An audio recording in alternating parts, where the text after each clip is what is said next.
This Sunday at 3 p.m. Eastern Standard Time, Sleeve Chief is going to have this amazing Diabell Star Witch deck box.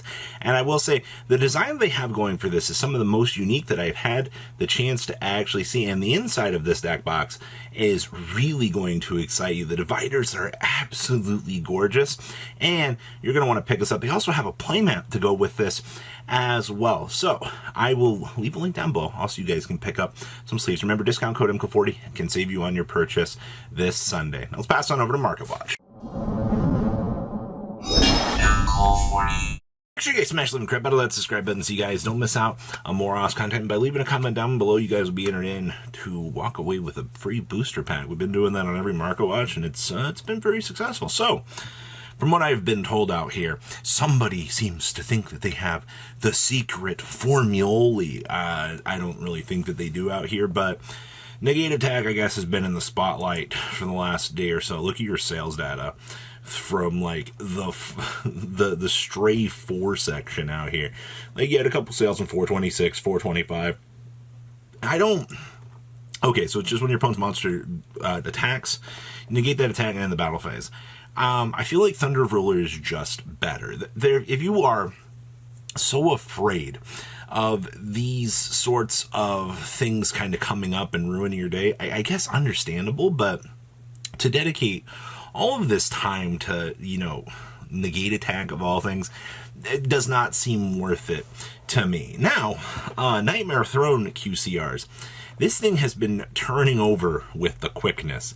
Look at all of your sales data on this thing. You are left with 9 listings as of filming this, which is kind of crazy to think about out here. But this, once again, proves, how crazy people are wanting to pick up this higher rarity stuff for Yubel. So I'm going to say, hey, as the course of the weekend goes, if you're watching, how these particular quarter centuries and things are going, pay attention to this, because things can only get a lot crazier, to be honest with you. I also want to point out here, Winged Dragon Ra Ghost Rares from the Rage of Ra. You might not have paid too much attention to this, because I know I haven't, but you can officially get a Spanish light play for 80 bucks. You get a Portuguese out here for 90. But if you're looking at getting an English near mint, think again, this set had so many scratch defects on the hollows. Like, it was actually crazy. That's why you see everything in here is light play. You do see somebody boldly enough out here to list for 115, but I guarantee you there are probably scratches on that, and they don't initially know how to grade this. I've seen PSA 10s for this going for crazy amounts. To get one in the coveted perfect condition is actually insane. But I just wanted to put the spotlight back on Ra. It's been a while since, we've had a deep dive on this card, and they are certainly a lot cheaper than I remember them being. The OTK machine. For those of you that love Edison format, you guys know who you are. You guys are feeling the pressure of the Phoenixian Amaryllis OTK. Just your sales data alone in the last day or so. 45, 44, 44. Somebody bought 3 for $57 a piece. To be fair, having 3 from the same seller is going to be a little bit more difficult, but you can tell that a lot of people like that convenience. I say that and I see 3 right there. I see 11 right here for 43s as well.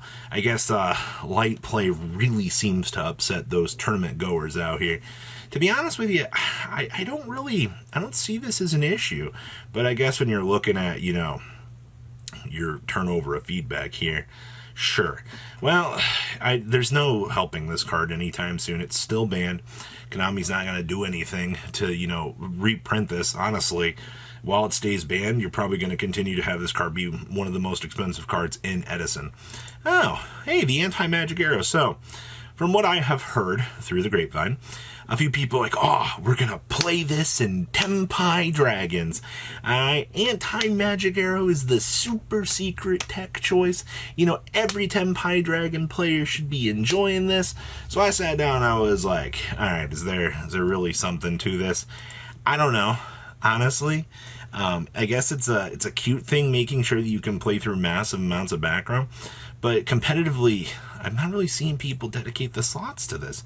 You can definitely tell you've had a lot of sales data in the last 2 weeks, turning over play sets on play sets of these, sure. But I don't know. I don't think that this is really crazy. It's also not like you can't get the maximum gold or the speed dual commons for, yield 20 cents a piece if you really need. Gamer's Choice has you at 854 of these things in common. Alright, so it's not like it's going anywhere, Grand Guigonol. For those of you that have been paying attention to this, we're doing some interesting things here. 23.823. I guarantee you that was a Japanese version. But Grand Guigonol starting to head on up.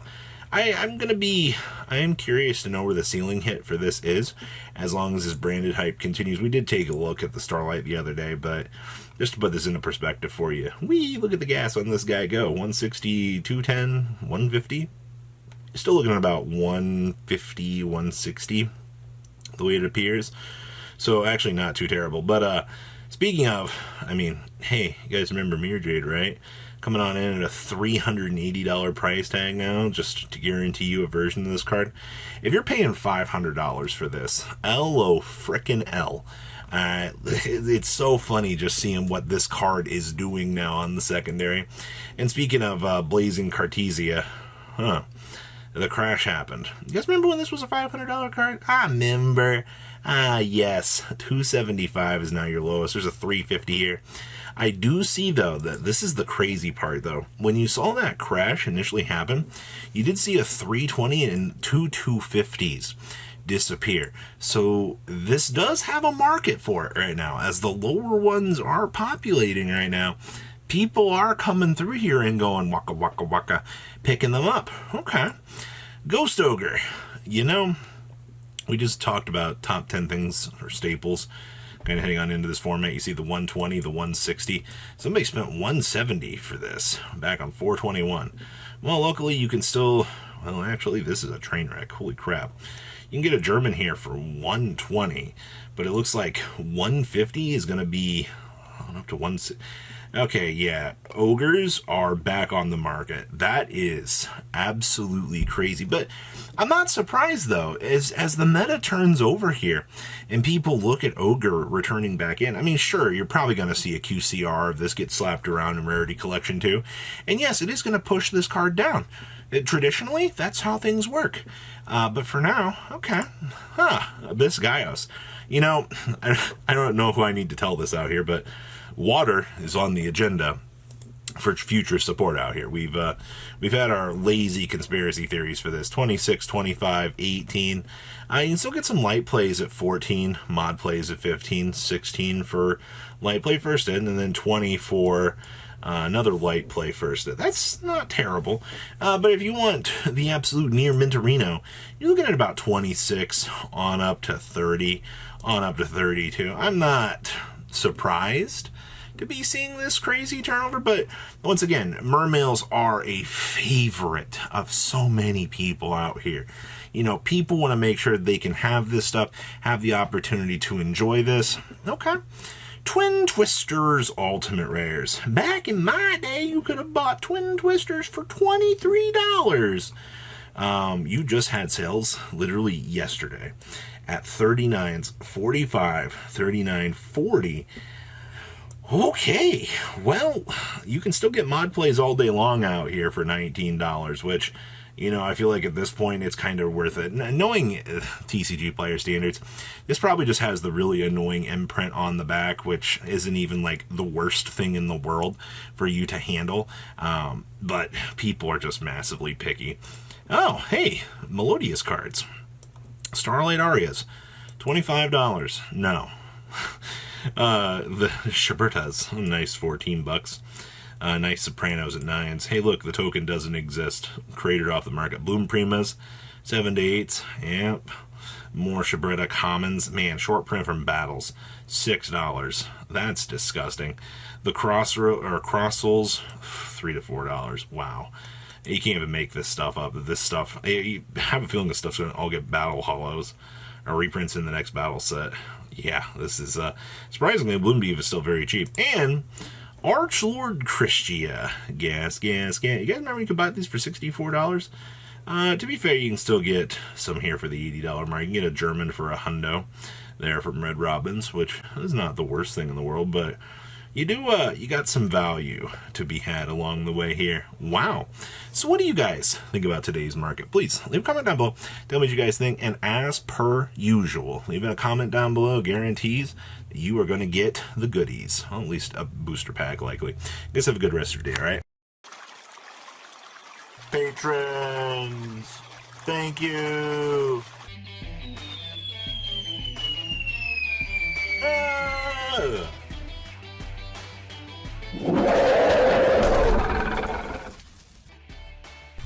Thank you so much for watching. Check out these other videos.